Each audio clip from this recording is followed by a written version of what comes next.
Hi, and welcome to Real Trail Talk. I'm Donovan D'Souza from The Long Ways Better. And I'm Mark Pybus from The Life of Pi. Welcome to episode 33. We have another special guest on this week. We have Alissa back in the studio. Welcome, Alissa. Hello. And we are talking about The Long Ways Better's recent adventure doing the Frenchman's Cap in Tasmania. Yes. Yep. So you guys did this over 4 days, and it was a rather strenuous activity that I think maybe one of you enjoyed more than the other. I think that's the general feeling of every hike.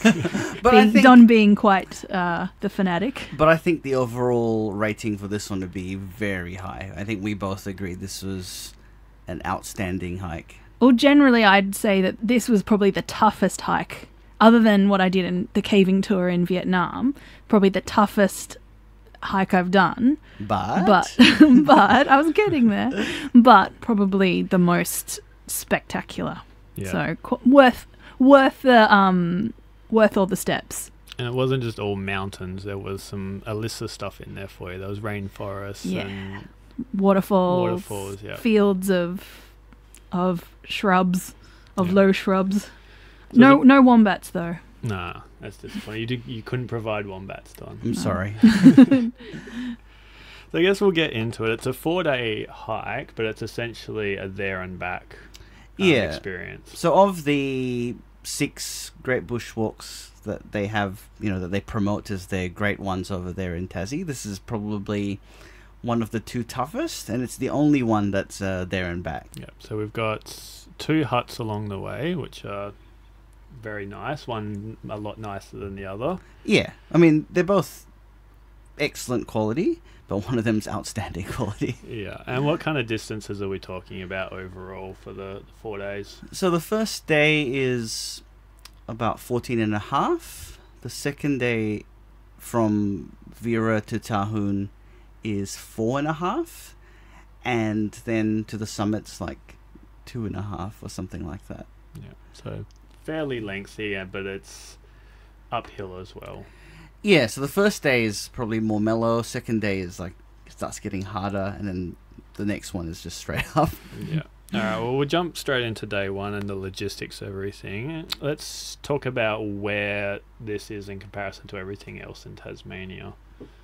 So Frenchmans Cap starts on Lyle Highway, which is the same highway that comes from Hobart that goes past Lake St. Clair.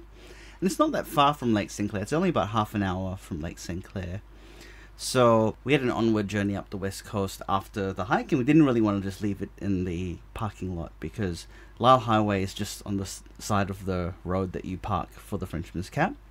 So conveniently, because it's only half an hour from Lake St. Clair, we were able to speak to the people at Derwent Bridge and leave our luggage there, and Alissa arranged for that. Excellent work, Alissa. Thank you. I can organise things. So what time did you guys start on the first day? It was quite late, wasn't it? Yeah, by the time we drove out there from Hobart, picked up some gas canisters, and dropped our luggage off. I think we started around roughly midday-ish. Yeah. So yeah, quite a late start for us. We usually like to kind of head on the road or head on the path pretty early to kind of get a good start, but I mean, that's as good as we could do, but still being 14.5 Ks and quite a late sunset, we felt confident we'd get there before so dark. This was the day before the summer solstice. So, you're looking at, especially in Tassie, like a 9 o'clock sunset. So, that's a full day. You still had 9 hours. So you're sunlight. essentially starting at like 9 o'clock. Yeah. If it was, autumn or spring or winter. Yeah, exactly. Cool. So what's the first kind of little section like? Because it is crossing one of the wild rivers that Tassie is famous for, isn't it? Yeah, so within the first few kilometres you cross the Franklin River, and it's a nice river. It was a bit low at the time we visited, but it's beautiful, and it's a good reminder that this is a river that was saved, and part of the reason this area is called the Franklin Gordon Wild Rivers National Park is because of the work that was done in the 80s to save the area from becoming a dam by people like Bob Brown and so on and so forth. It went on to bigger and better things afterwards. This was the home of the Greens Party, isn't it? Or the foundation of the Greens Party in Australia. Yeah, it's that sort of like creation story. Yeah. I think we read that famous picture that was used as part of their campaign is actually taken kind of a bit further on down the Arun Abyss towards the Franklin River, that famous River's Bend picture that's used in lots and lots of... The famous photographer, I saw him in the Three Capes, Peter, Dombrovskis. Yep. Yeah. Sorry if he's listening and I butchered his name, but yeah, I remember seeing that in the Three Capes. I mean, like, yeah, that would stir me as well to try and save this place. I think the like you said, the river we crossed wasn't as raging as that picture kind of indicates. It was a beautiful bridge though. Yeah. And I remember you telling me that it previously used to be a like just a flying fox kind of thing. Yeah. So much more adventurous. Not like a flying fox, like a zip line kind of thing, but more like a hand controlled cable car. Which was kind of cool. That'd be fun. But also, I mean, there's a lot of moving parts, a lot of maintenance, so... And if you fall in, especially when it's raging, that's it. Whereas, like a suspension bridge, you can build it, and it probably doesn't need that much maintenance, and it makes more sense. Especially by the numbers they have now. Imagine if you had to wait while every single person had to cross one by one. Yeah. And was it a fun bridge? Did it bounce a little bit? Yeah. Yes. There's that uneasy sway as one tries not dropping their hiking balls into the river at the first couple of kilometres of a hike. Yeah. So what's next after moving on from the river?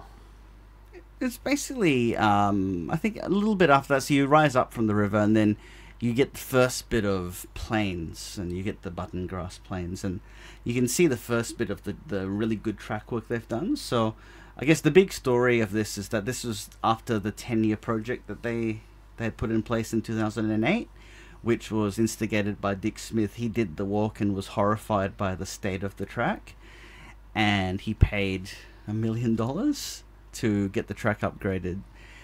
And some of that work can be seen here, where they've basically hardened and raised the track, and it's a bit ugly looking because it's now this raised high track with all these gutters so that the water can Feels flow. like you're walking on a giant flat anthill. You know what I mean? I Like the guess. way it's kind of raised. Yeah. But like I think this track, I read somewhere someone referred to it as endless torture before, and it's not now.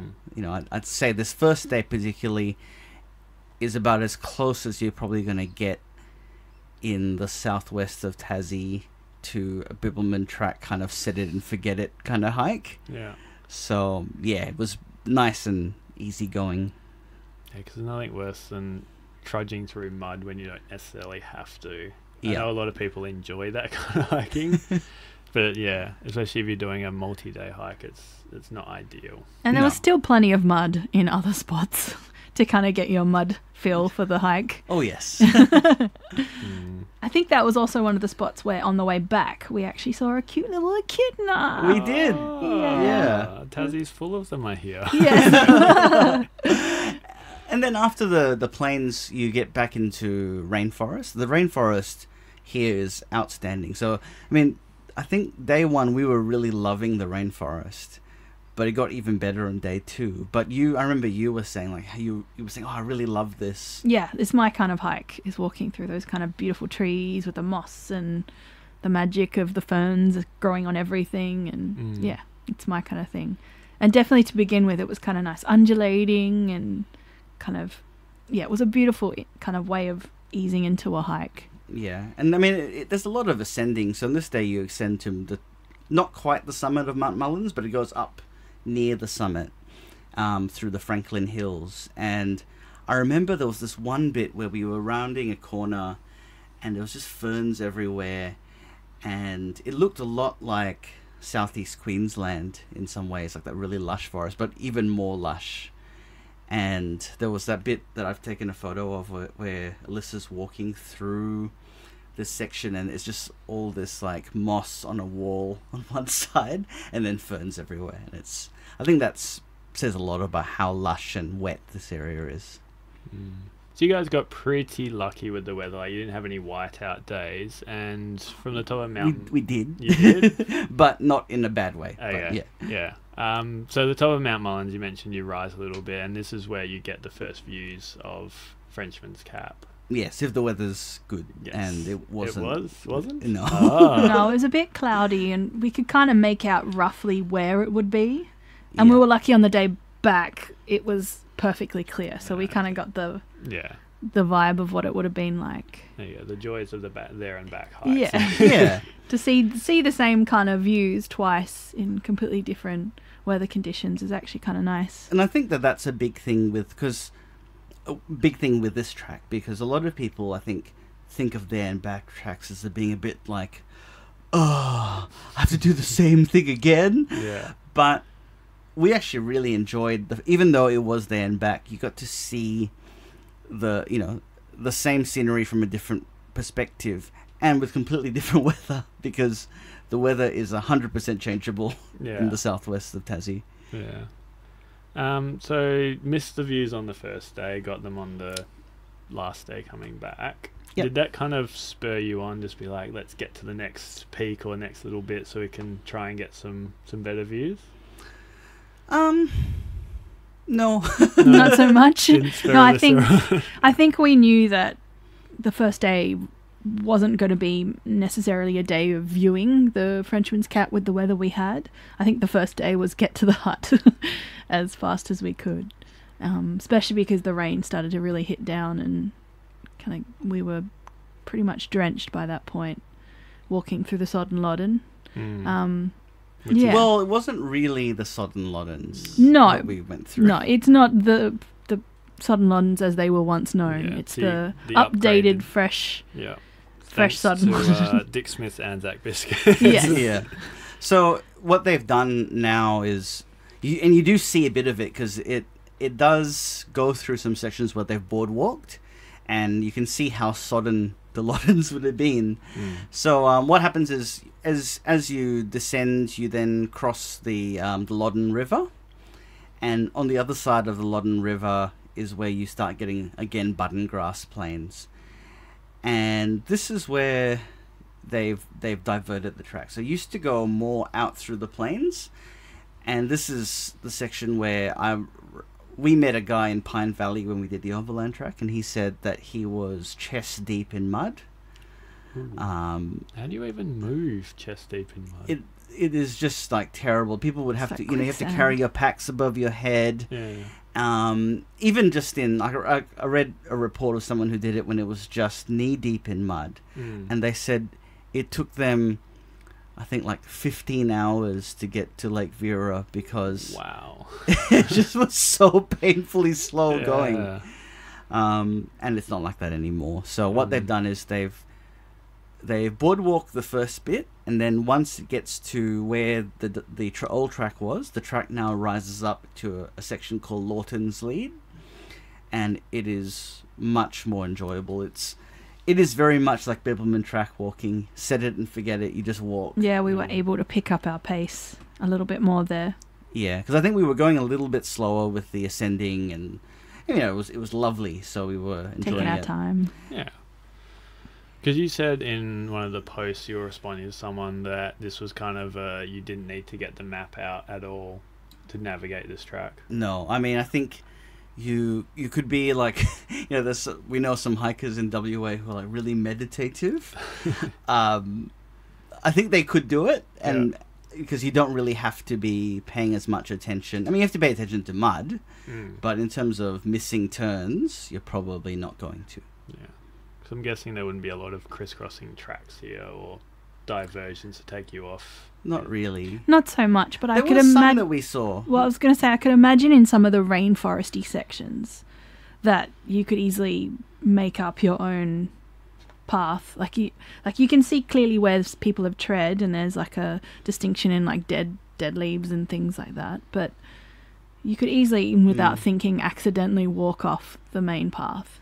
And you found that side track that we saw near the Loddon River Bridge, where you were saying, oh, look, there's a track that goes here, but it's not obvious. The most obvious way to go is the Frenchman's Cap track.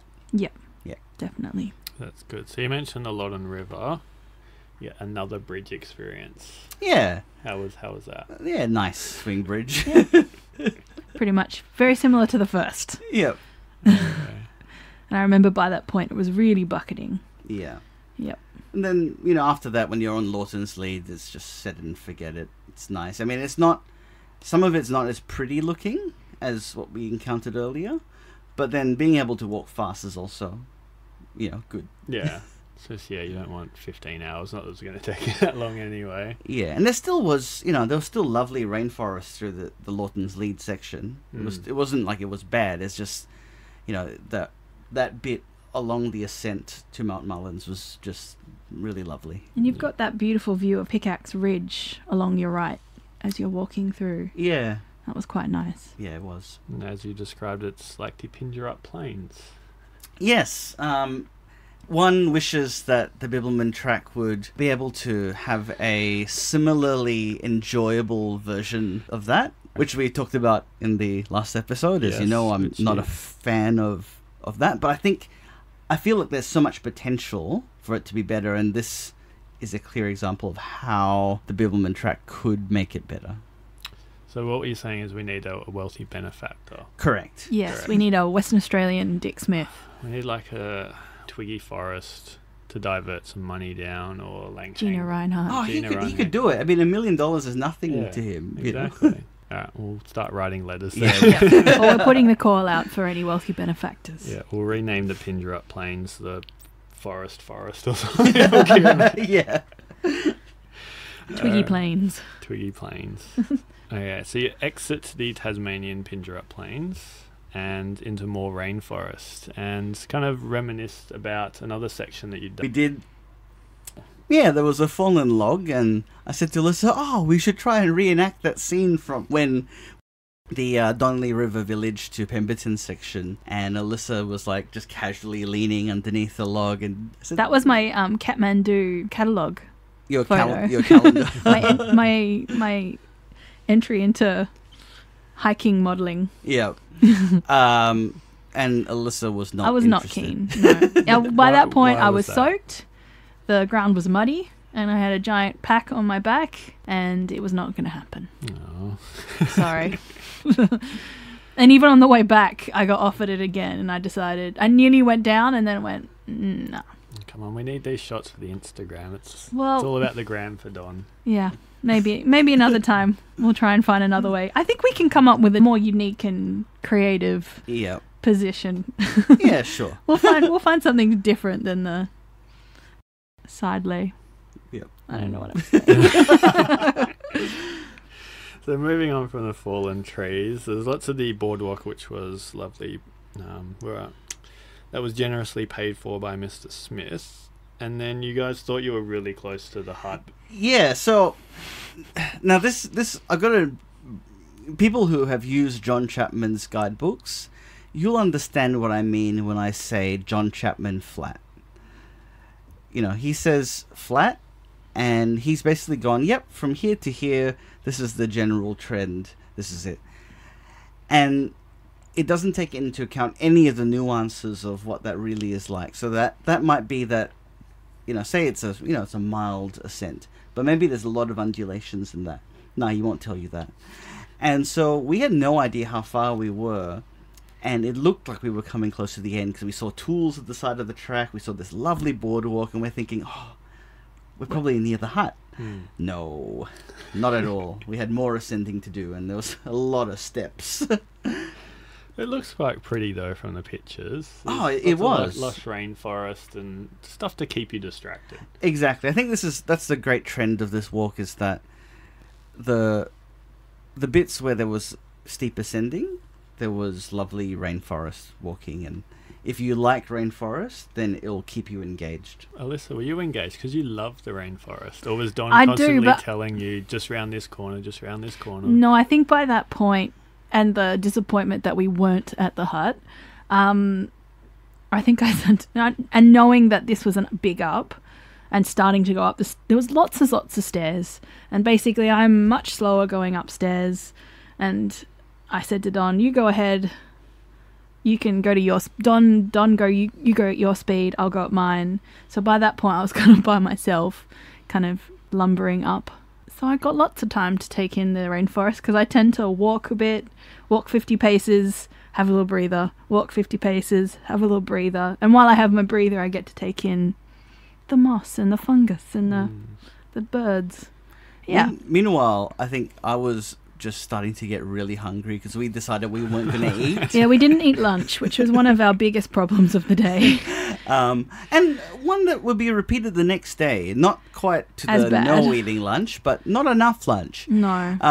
And so I was just like, I just want to get to the hut. Yeah. And I think because it rained, we were very hesitant to take off our packs and get our food. And we just didn't That's plan right. it well enough that we had food directly on us. Like from then on, I had like a snack in my pocket all the time. But I think we were so excited to start the hike, we didn't think about it. We started hiking, and about the time when we should have eaten lunch, we were like, nah, let's just keep going. We're nearly there, right? And it wasn't. Yeah. So by the time we actually got to that last up before the hut, I think my energy levels were very low, so I was going really slow. I recognized that from myself. I was like, this is not good. But it was the last hurrah, and Yeah. it was still lovely. And when we got to that flat bit where it was just all those, the raised, hardened track with the gutters, it was just like, The open clearing after the rainforest. we're almost there. And it's like, I mean, people who've done tracks like the Bibbleman will know the great elation you feel when you see a toilet. Yes. And so I was like, oh, thank God. a toilet. Civilization. Yeah. And then from there you descend a bit and then you're at the hut, and yeah, it was good. Yeah, and when you got to the hut, you discovered kind of not one of the flaws of this tracks, but one of the idiosyncrasies that while you're going in one direction, there may be people coming back. That's so you're correct. not guaranteed that the hut is going to be empty if you're the only people you've seen that day. Yeah, so this is a bit of a problem with the track, is that there's a bottleneck at Vera. There's, you've got two lots of people, those going up, those coming down, and they're both wanting to stay in the same hut. And when we got there, we found that all the bunks were full. I mean, we could have sat up, but it would have been It uncomfortable. would have been very sardines. Yeah. And I don't like sleeping like sardines. And also there's another reason as well, from past experience, Yeah. your noisy sleeping mat Yes. fears. Although this time I did not bring my Cedar Summit for that reason. I bought a very, very old Kathmandu foam mattress, Yeah. which hence in all the pictures why my pack looks giant. It's because it couldn't fit in my pack and I had to strap it to the outside. So very bulky, but I probably slept the best. And you brought a real pillow as And well. I bought a real pillow, as well as a old blow-up pillow as well. Yeah. So my luxuries this trip, although my pack was very full, was that I could have a really good sleep. But I didn't think sleeping in the hut was gonna still cut it. Which is why it's good that I think a long-term solution would be to build a second hut and maybe have one that's an up hut, one that's a down hut. But what they have done is that they've built a lot of tent platforms, and the tent platforms, if you've done the overland, will know the style that Tasmania have, where they have these chains that come out, and you can push them in and then tie your tent to it. And they really are, I think, the industry standard. And I'm surprised that other states haven't stolen the idea. And they're really comfortable. They're good to set up on. It was much better sleeping that way, I think, than if we'd been in the hut. Yeah, because they certainly look a lot more comfy, and you don't have like the situation where you have like a rock or a stick or something poking you in the ground, or your tent's not quite level. Yeah, they certainly look the goods, and that's where you guys spent your first night. Yeah, that's right. Yeah. But in terms of the hut, what are the facilities like at Lake Vera? It's very good. I mean, I think it's that particular style of hut was the sort of standard at one time in the late 70s, early 80s, because it's almost a carbon copy of the one that you see at Pine Valley on the Overland track, as well as, what's the other hut that looks... Waterfall and Windermere. Kia Ora. Oh, yeah. Yeah, because Windermere is a bit bigger, similar style with like the offset roof. Yep. But I think the one at Kiaora and Pine Valley are identical, except that those ones have a bigger veranda, whereas this is a bit small. And I think we saw some wood that was left around, and there was a question that maybe they're going to build a bigger veranda, because I think that would help out. A bigger wet, like a mud room. Yeah, wet room. Because at the moment it's this tiny little space, and you've got 20-something people wanting to put all their shoes and raincoats and gaiters. Yeah, all there, and it's just not enough room. So how many people did you have that night staying there? Been about 20-something, I think. Oh, maybe. There was quite a few people heading out the next day, so they'd just been down from Tahoon, as well as a mix of people heading our direction going up, as well as a mix of people that were camping there for the next day but doing a day hike. So there's quite a variety of people with different plans. Yeah. Yes. Yeah. But I mean, I think it's kind of cool that you get to see people coming down, because you can ask them about how their journey is going. Whereas, I think with other adventures in Tassie where they're generally quite one way, you're not going to run into people who have done the next bit of the journey. Yeah. Kind of like the Bibbulmun, where you stay at a hut and someone's just been where you're going to go the next day, and you can kind of talk about highlights or things to watch out for. Or Yeah, and you're kind of not stuck, but you're not with the same people the whole time. You may get different people that you can talk to. Yeah. And I think it's interesting that the trek demographics are very, very different to probably the Overland and Three Capes, where you're probably looking at an overwhelmingly national or international audience. The track is still at the moment a majority Tasmanian hikers. We were the only West Australians there, and there was a couple from Sydney. I think that was it. The rest were all Tasmanians, so I think it's still not quite yet at that level where it's got the reputation that's international, but certainly the huts are at capacity. Well, Vera is at capacity. Yeah. Maybe they need to start charging for them. That'll get it on people's radars. That's likely to happen in the next few years. So at the moment it's free, and when we talk about Lake Tahoon, you'll kind of see why it probably is almost too good to be free, but at the moment it is. And if you are doing it in the next year or so, and enjoy the fact that it's free, because it's amazing. Okay, so I mean, in the blog you mentioned that this was probably one of the better night's sleep that you'd had on the trail, or any trail. Yes, any. Was that because of the day, or just coincidence? I think just we've last year we upgraded our tent to a copper spur Big Agnes, and I think that they're much more spacious and enjoyable to sleep in. And then also just not being in a hut is probably better. I think for me my best sleep was the last night though. And that's just because for me it takes me a while to get used to being in a different space. But I remember you saying on this day, you were like, that was the best sleep I've had in a long time, or ever. No, I think overall it was the best. And I know partly that was to do with the bedding and getting kind of a lot of time to get it wrong and experiment. And then also the fact that we were very tired by that point. It was a long day with all the travel beforehand as well as the hike itself. Yeah, so I forgot to ask you guys before, how long did it take you to get to the hut if you started at midday? I think it was about 5 hours. And that was, we didn't really stop for a meal. There were occasional stops just to like, oh, look at this, or catch our breath or whatever. But, that was... And I think that's about normal speed. I think it was recommended up to 6 hours would be the time it could take. Yeah. So we were probably about in the middle of what's the normal. And did you get a good sunset that night? It was a bit cloudy. It was okay. Yeah, I don't really remember. I remember taking some photos, and they're okay. Okay. All right. We'll move on to day 2 then. So this was a very short day in terms of kilometres, but a very steep and difficult day. But still 5 hours. Yeah. Interestingly enough, the ascent was less steep than what we did for Walls of Jerusalem. Because in Walls of Jerusalem, I think it was 2.5 Ks, 500 meter ascent. This wasn't even that, but it was much harder, and that's because of the tangle of roots.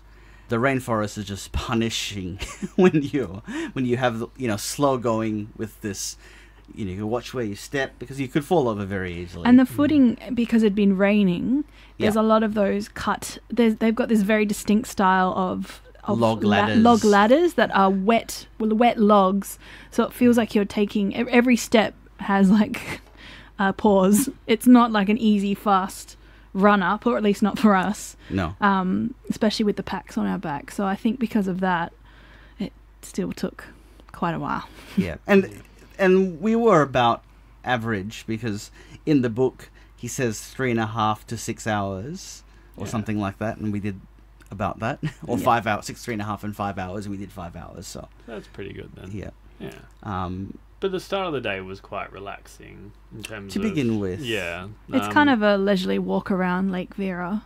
And the lake's beautiful. Yeah, that was lovely. The lakes in Tassie are always outstanding.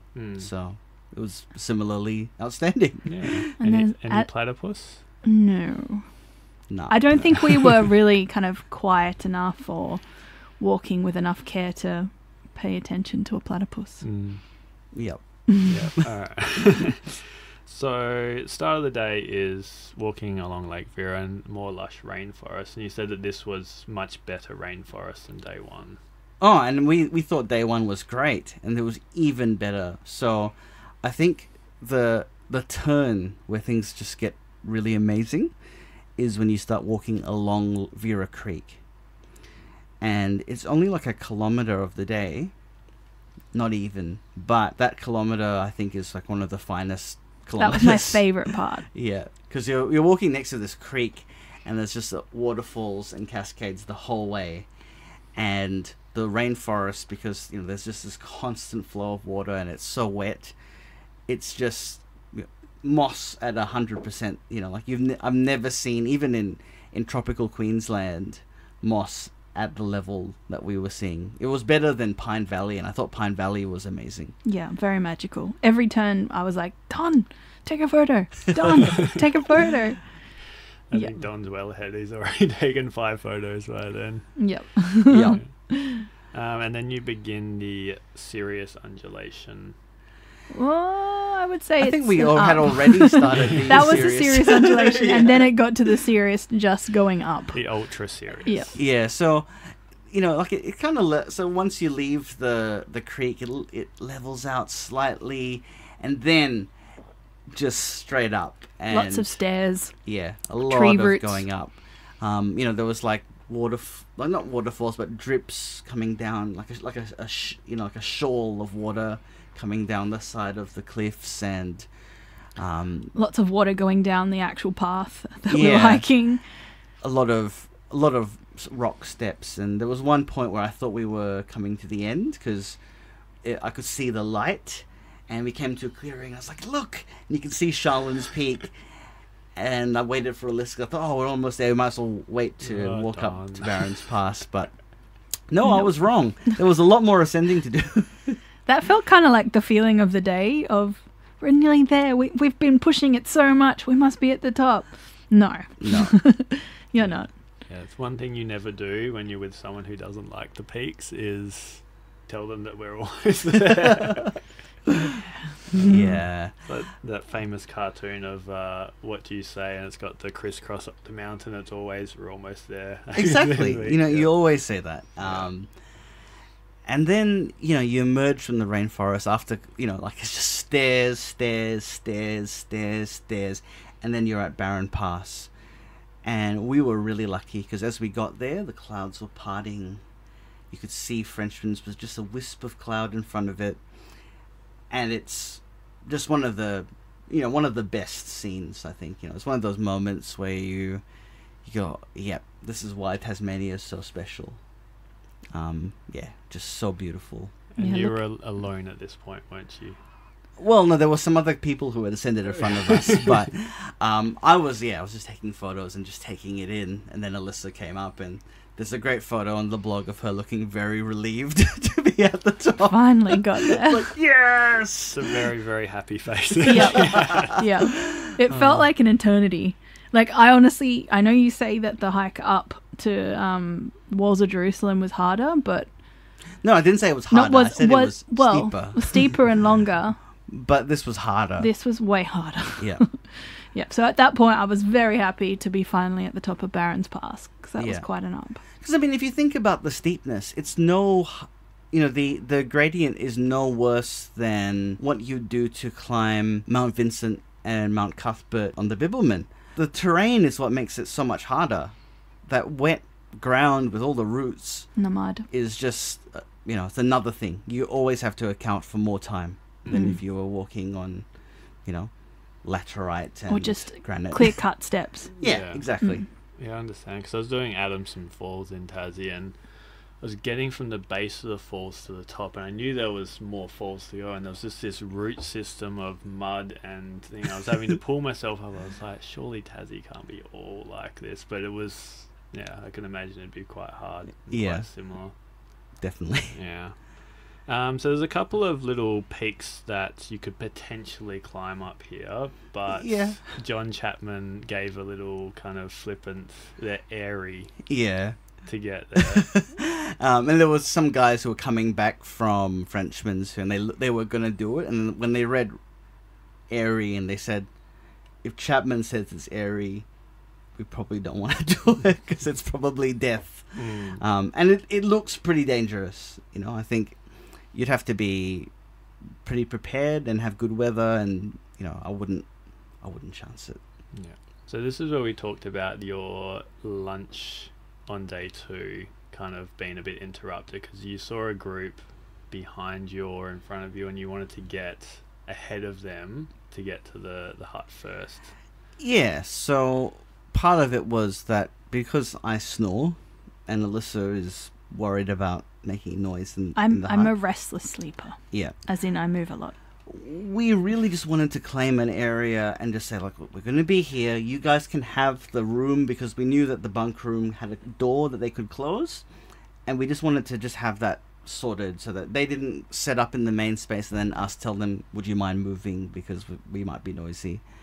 So I really wanted to get there, and they overtook us at that point, and I was just like, no.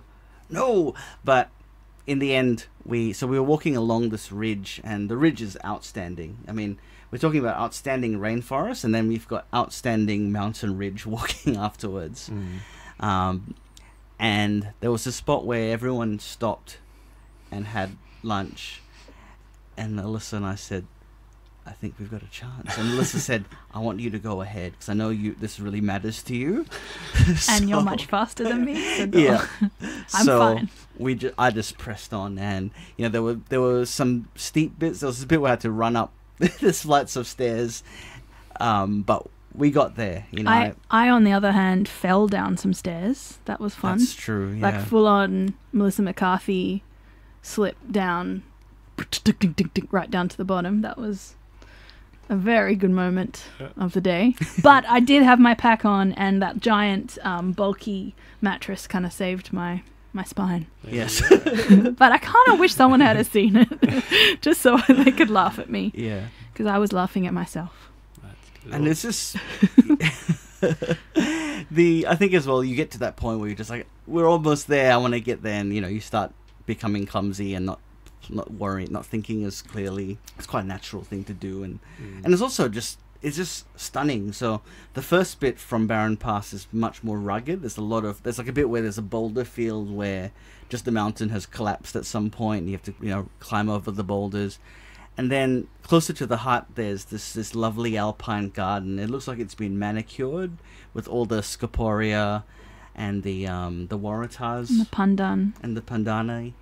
And then you see the hut, and you see the toilet again, which has to have the greatest toilet view in Australia. Okay, like right. I regret the fact that I didn't get a photograph, because I thought about it the next day and it was really cloudy, but it has the greatest toilet view, and you see the helipad, and then you see the hut, and the hut is next level.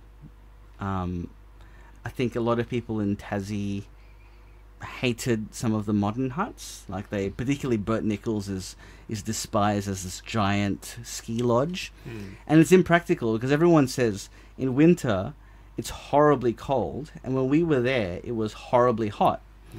so it doesn't serve the purpose. And, you know, as you've experienced, Mark, there's a lot of hatred for the Three Capes huts. The gluts. Yeah. They were referred to as the huts there as the gluts. Yeah. You know, like with such vitriol by the people. But this one seems to be like, it's got the balance right. It's not overly huge. It's got good facilities. It's comfortable. I'm sure there'd be some who would refer to it as, you know, as a glut and excessive and too much, but I think the majority of people that we met, they said it was the best that they've seen. They thought they got the balance absolutely right. And it's, you know, the features are amazing. It has electricity, which comes from hydroelectricity. It has passive heating panels in the roof. It's very insulated because when we were there, the electricity wasn't working, but yet it was nice and warm inside the hut. The view, you know, from there you can see the mountains of the overland track in the distance. Then you look out the back and you see Frenchmans Cap and Lake Tahune. So that's the thing about these kind of experiences. You still want to be a little bit wild because you're in a wilderness area, but then you don't want to have the whole 15 hours of slogging through mud to get to a tiny cramped hut where everyone's gear is going to be all over each other. So it's kind of nice that they've got that balance, as you said.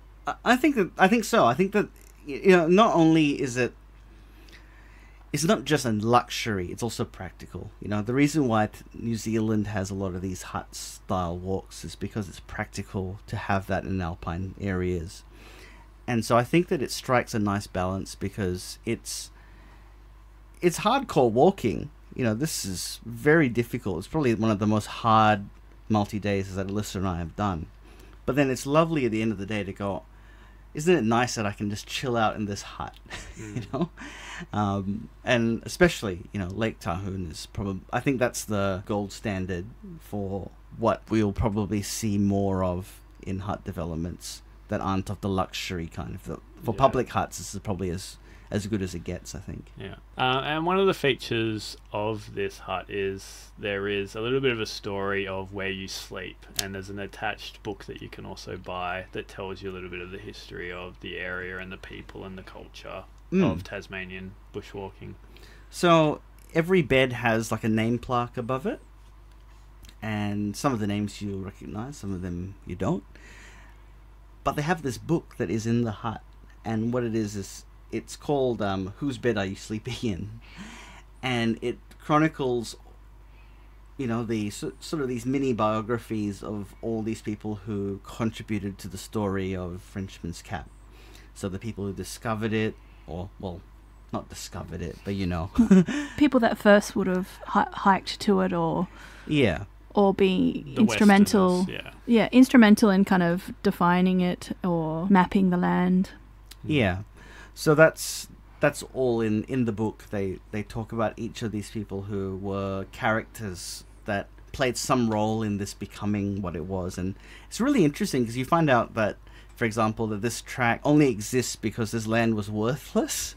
That basically they were looking for gold and they're looking for minerals. And they went, this land is absolutely worthless.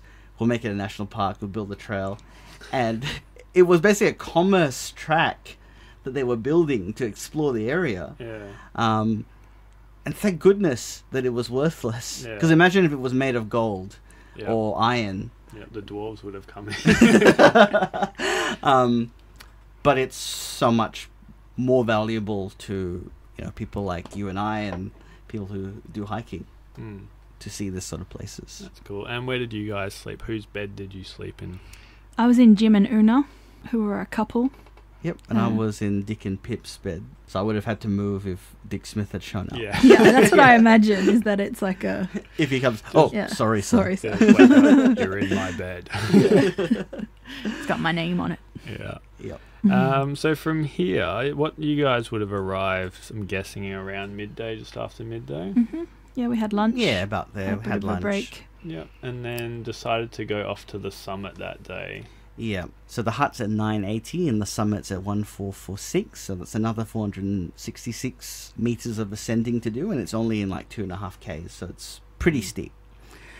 And here's where we probably should have eaten more food. You know, like we didn't eat. This seems to be the story of this hike. You know, we didn't have lunch on the first day. Second day we had lunch, but not enough. And normally I would carry like a muesli bar in my pocket, and I forgot. So it was, you know, pretty hard. Like we were going up, and I started feeling really hungry and weak. But the walking is exceptional. You know, like I would say that the walk from Vera to Tahun is 5 stars, and the walk to the summit is 5 stars. And so you leave the hut and you're walking around this, what's basically a glacial cirque, which is what Lake Tahun is. And you just see this lake, and you see the cliffs surrounding it.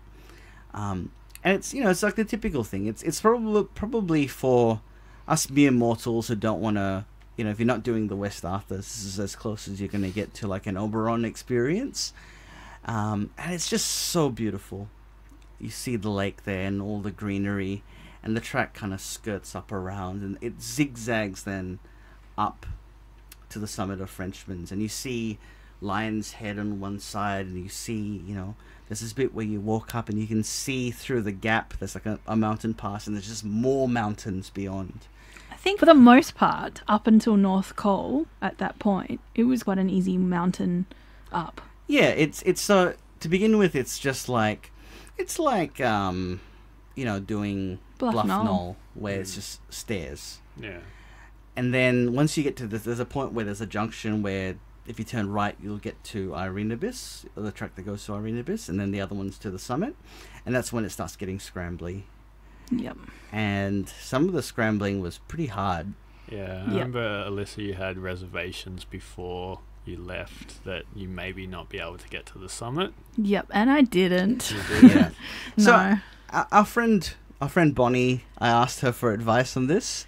She said, "Oh, it's easier than Cradle Mountain. It's easier than Ossa." And I was like, "Oh, great." No, it's not. And I can tell you it is harder than Cradle, because I did Cradle a couple of days later, and it was way harder to do Frenchmans than Cradle. Yeah, I just got to a point. I think it was we'd done quite a bit of rock climbing, like rock bouldering, whatever you call it, climbing up until this point where water was flowing down the rock.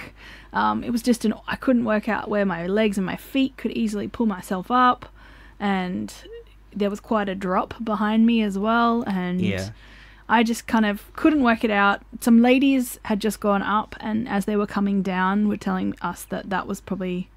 They said their words were it was the sketchiest part. Yeah. And it's a bit sketchy. You know, and I was pretty determined to still do it after I heard that. But once I tried to start a few times, I was like, oh, I don't know if I'm going to get over this part. A lot of it is the confidence of it was basically a series of moves you had to do. And if you did those, you'd be fine. But if you weren't confident with that, you probably weren't going to make it. And I think personally, I'd already pushed it. I was pushing pretty hard that day because I knew it was quite an epic day. And I think mentally and physically I was very tired and had reached a point of, this is enough for me. I'm quite happy here. Yeah. I had beautiful views. I got to sit there and look at it for quite a while. Yeah. I mean, from there, you still get to see Lion's Head. You still get to see the view down to the lake, and you can see the hut down below. And you can see the mountains across, like Memnon and everything. Like it was quite high up at that point. Yeah. And then from the summit, you can see even more. Yes. So why don't you tell us about that, John? Oh, the view from the summit was just outstanding. Like, I think there was another bit that was also a bit sketchy, and being by myself, I was a bit more worried than I would have been. But, I got up there anyway, and there's so many false summits, though. You're getting up there, and you think you're there, and then you turn the corner, and there's more, and it's sort of like it bends. And then we were told, when you see this big snowfield section off the track, that you'll know that you're really close. And then from there, it was just like a short walk up to the top, and I was at the summit, and the views are really 360 views. To the north, you can see the lakes that they flooded to build some dams, and they don't look like dams from here. They just look like massive lakes. And then to your east, you're seeing the mountains of the overland. To the west and southwest, you're seeing the Southwest National Park areas where the South Coast Track and the West Arthurs are. And yeah, just the views were fantastic. And you can look back to Barron Pass as well. Like, I've got a photo of that area with the lakes and the pass, and it's just, yeah, outstanding. I think this is probably to me the best mountain that I've walked, and it was worth, you know, it's worth the effort and the hype of it being a great bushwalk. Excellent. And worth the entry fee as well.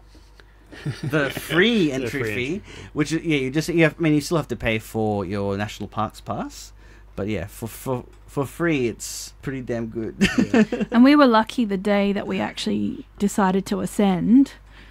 We had quite beautiful weather. It was quite cloudy, but no kind of rain or kind of really heavy clouds coming in, as opposed to the people that were staying at Tahoon with us, who left it for the next day and had kind of whiteout conditions up there, and they still went up, but and this is something very much that I learnt from when you and I, Mark, did the Stirling Ridge, is that the weather forecast may say fine or slightly cloudy, but in the mountain area you just don't accept that. You just go, take it when you got it. Exactly. So, like, it would have been nicer to have a relaxing afternoon, do the summit in the morning, and then go down. But if we had done that, we would have had whiteout conditions. So it was just perfect timing, and you got to take it. You know, when you're there, you see it's clear, just do it. Yeah. Yep. So cool. And then coming back down, fairly easy experience.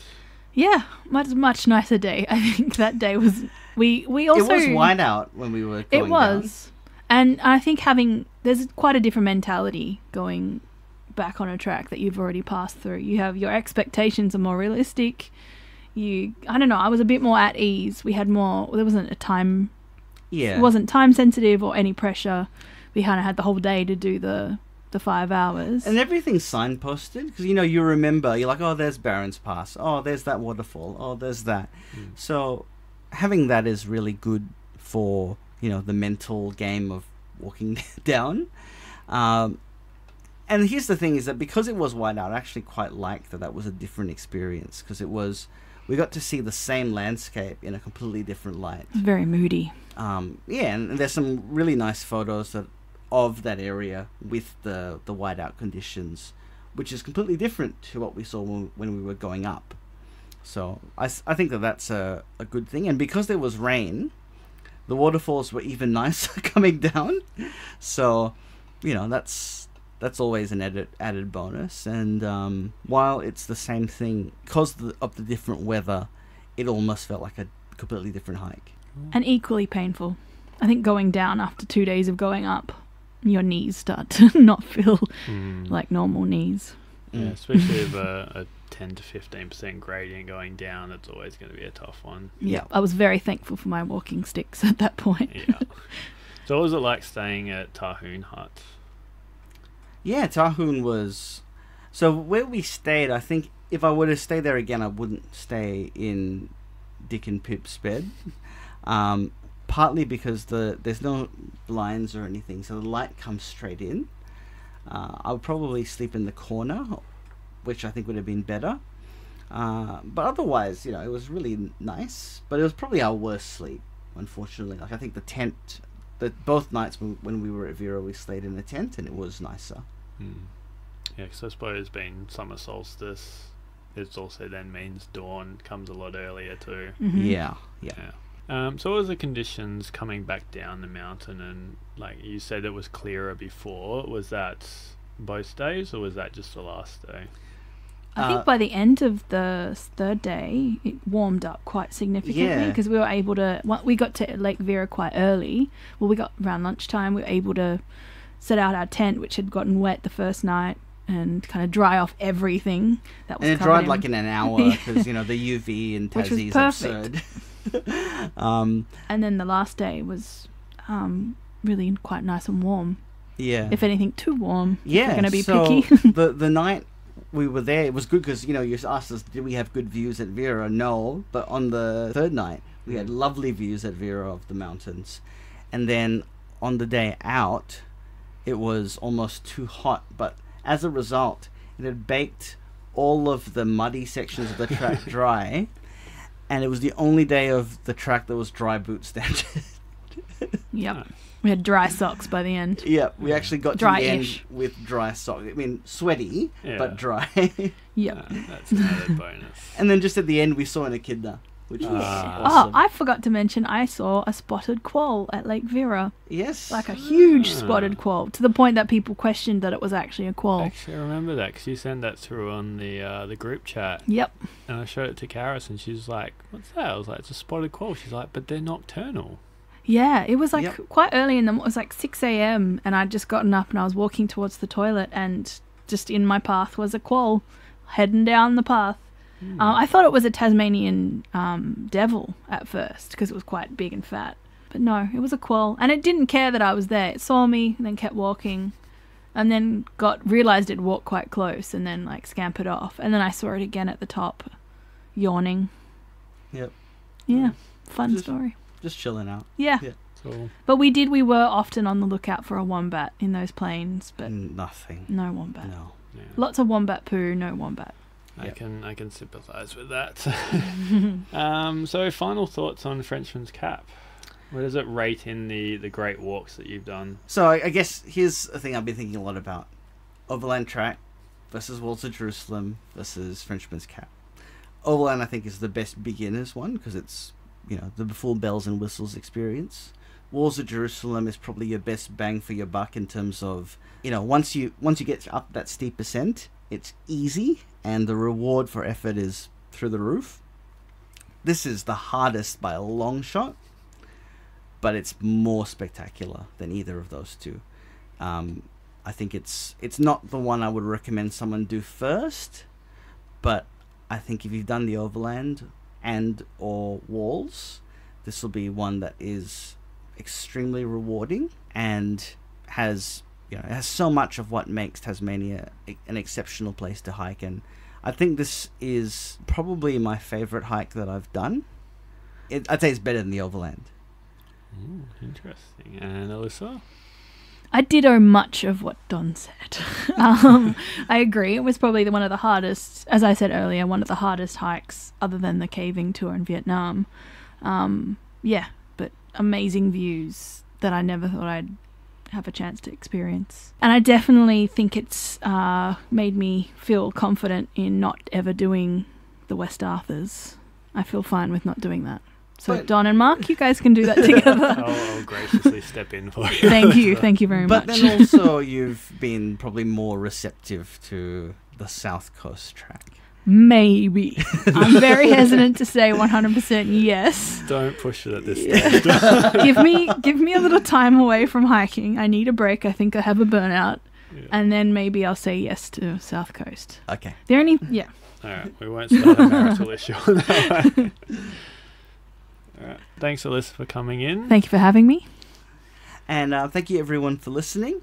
If you had any questions about this pod or any other pods, you can email us at realtrailtalk@gmail.com. And if you're enjoying this podcast, please rate us on iTunes or whatever platform you're currently listening to us on. And we'll be back in 2 weeks. Thank you for listening.